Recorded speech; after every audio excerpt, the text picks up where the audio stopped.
Okay, so I started to build these Tetris shelves. So I kind of skipped a step, but it's up to you how thick you want them to be. So this is the length right here. So I did 4.5 inches. So that's the depth into the shelf. So 4.5 inches only, so the overhang of my games or whatever accessories, I don't mind it hanging a little over the shelf for accessibility. So basically I cut this into a whole bunch of strips. I bought an MDF sheet of wood, well, MDF board, and I cut it into a whole bunch of strips at 4.5 inches.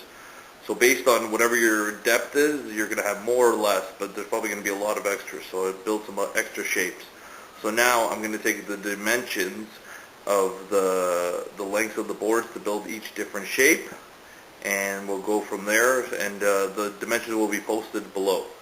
So basically these are all in strips. Now I'm going to cut them into on a 45 angle to build the actual shapes in the 6 different lengths I need and angles. So I created the first shape so far, took the easiest route, the big long one.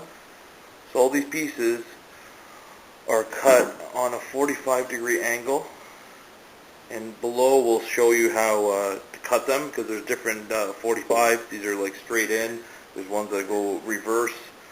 So this is the first shape coming together.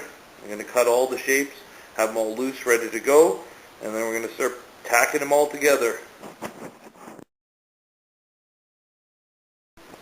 Alright, class, so now I completed all the cuts. So like I said, the cut angles will be all posted below in an image or on our Twitter to explain how everything was cut. Now, I'm going to be starting the next step, which is gluing the corners and then tacking them in. And we're almost done. Okay, so the next step now, I'm going to apply a little bit of glue, try to be light on the glue. And then you just run it across the bead like that. And then you take that piece and you're going to apply it to the other side piece here, and you're going to tack it in. So I only have one hand and one's on the camera, so I'm going to have to show you another video after this once it's all tacked in. See you soon. Okay, so I tacked everything together, built every single shape. There's the long one. Now there's little gaps that you're going to find in here, which could be filled with wood filler before you paint. So that's it, all 5 shapes. Now just got to make a shelf.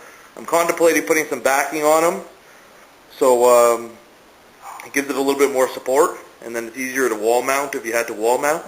So I might put it back, but that's basically it. All done, all 5 shapes. You can build as many as you want to build whatever you want.